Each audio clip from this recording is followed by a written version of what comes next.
La Omicron c'è anche in Veneto. Noi abbiamo esaminato per l'Istituto Superiore di Sanità, quindi nell'ambito di uno studio nazionale, 219 campioni e abbiamo trovato 18 casi di variante Omicron. Quindi questo significa l'8,2% dei tamponi che abbiamo sequenziato e quindi insomma possiamo stimare che questa più o meno sia la prevalenza della variante in Veneto. L'incidenza è stata calcolata il 20 dicembre e di questo passo Omicron potrebbe diventare prevalente anche in Veneto da febbraio. Questa è la prospettiva epidemiologica che però si può controbilanciare con un'altra evidenza studiata e certificata dallo stesso Istituto Zooprofilattico, tra i primi a livello nazionale e internazionale a produrre un report sull'efficacia della terza dose nei confronti proprio di Omicron. Ed è risultato evidente che dopo la terza dose la quantità di anticorpi che viene prodotta è sufficiente a garantire la protezione da infezione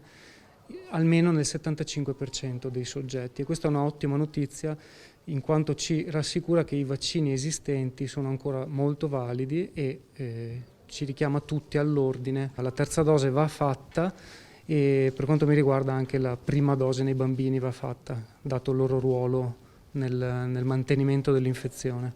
Bambini, dice il virologo, particolarmente vulnerabili di fronte al virus e alle sue varianti, anche quelli già infettati. Abbiamo proprio voluto testare anche le più recenti infezioni di quest'estate, bambini quindi infettati con la variante Delta, che era la dominante ad agosto, e è risultato evidente che la quantità di anticorpi neutralizzanti sia contro la Delta che contro la Omicron è veramente molto bassa e non in grado di proteggere da reinfezione. Più in generale, quanto un'eventuale quarta dose, l'Istituto Zooprofilattico non si sbilancia. Prematuro parlarne, dice Ricci. Non si possono oggi fare previsioni su cosa accadrà, ma possiamo fare previsioni su quello che sta accadendo, che è che la vaccinazione funziona in modo indiscutibile.